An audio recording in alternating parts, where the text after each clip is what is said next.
All right, let's review what we were learning today. Okay, so we've got your G chord, your C9 chord, your E minor 7 chord, which you are already quite familiar with. Let's go ahead and zoom this in a little bit more. Okay, and from the G chord, we were establishing that to switch to the D chord, you're going to travel like this.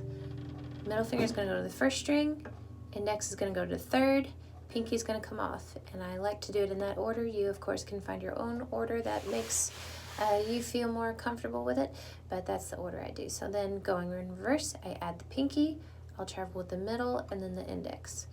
And then reverse it again, middle finger first, index, take off pinky, then pinky. You can, of course, can do the index finger then the middle. It's just whatever makes you comfortable.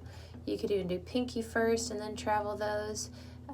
Really, just whatever you find as a good combination to get you from the G to the D. And then over time, this will eventually be how you migrate. But slowly, you go one finger at a time to improve accuracy, and then you gradually increase that speed, going over and over and over and over and over, and then eventually it'll just start going like this, and then boom, boom, okay? So practice that. Also for switching from one chord to the next, as I said in class, you want to take the down, down, up, down pattern, take the ending of it, the up, down, and connect it to the beginning of the pattern with the down of the new chord. So like for G to E minor, for example, which you practiced diligently and you did a great job, you'll go up, down from the G, up, down, then switch to the E minor 7 and go down. And you'll do the same in reverse. You'll start from the E minor 7 going up, down to the G, down. And then trying that with the C9, which will be a little bit more of a challenge because now you're moving two fingers. So with the E minor 7 to the G, you're moving one. Now you're going to be moving two. So now you'll practice that with the up, down, switch to C9, down. And then you'll do it reverse, starting from the C9, up, down to the G. Now that phantom exercise of doing the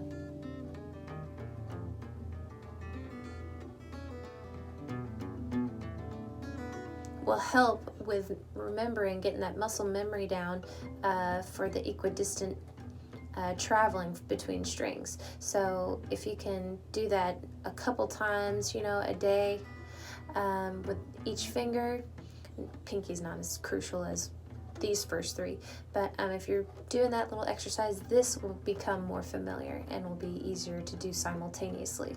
So practice on that exercise as well.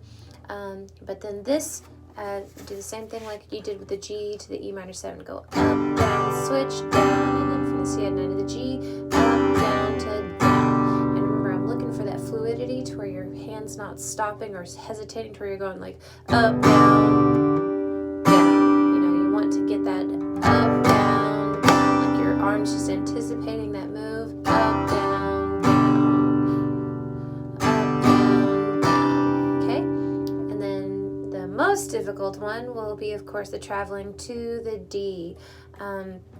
But don't forget to also travel between the C9 and the E minor 7. Those will also require two finger traveling. So C9 to E minor 7, E minor 7 to C9. So you're going just up one over, and then index down one, and then up one, and then middle finger down one over. So getting used to that switch as well will be a nice little exercise. So then when you're feeling comfortable with those first three chords, the G, C9, and the E minor 7, start incorporating the D in that mix. So for example, the G, you'll do the up, down, switch, middle finger, index, pinky off, down. Now that will take some time. Add pinky, first then to do up, down, add pinky, travel middle, travel index, and to go down. So that one will incorporate more of a hesitation there, but just try your best to go like up, down, down, and then up, down, down. Now I realize it will take some time, so don't expect to have this part done by next week. That does take a little bit more than just 1 week to acquire. Unless you get it, then heck yeah, that's awesome. And then try with different chords. So start from the C add 9 and do the same kind of traveling, because the C add 9 won't travel quite as far as the G, but it'll still be the same concept. Middle finger will go all the way to the first, index down just 1 string this time, whereas with the G it traveled down 2 strings to get there. But C add 9, it'll only travel down 1 string. Middle finger will travel all the way to the opposite still, and pinky off. Same with the E minor 7 to the D. Your middle finger will just go all the way down, index finger will go down 2, and then you take the pinky off. So just practicing between E minor 7 and D as well. So give all of that a try.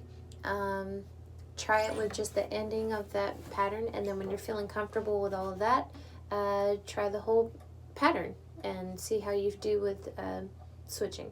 So going like down, down, up, down, middle finger to the index to the pinky, down, down, up, down, add pinky, travel with the middle, travel with the index, down, up, down, and then travel, down, up, down. Now, also, that will take a lot more time as well, just being able to do that without any hesitation. But try to decrease your hesitation with each time. Don't fret about it too much. Haha, guitar joke. But don't worry if you're not getting it as quickly as you'd like. That does take time, of course. So going like down, down, up, down. Take your time to middle finger travel, your index finger travel, your pinky is off, and then you play. Just try to increase your switch time from the previous one that you were practicing. Meaning, like, if this took you 5 seconds, try to go to 4.5 seconds, and try to go to 4 seconds, and so forth. Just don't beat yourself up over it. That's all I'm saying. So, okay, give that a try. If you have any questions, don't hesitate. You can text me, and I can probably answer it in a text message. But yeah, work on this, have fun with it, and I will see you next week. All right, bye.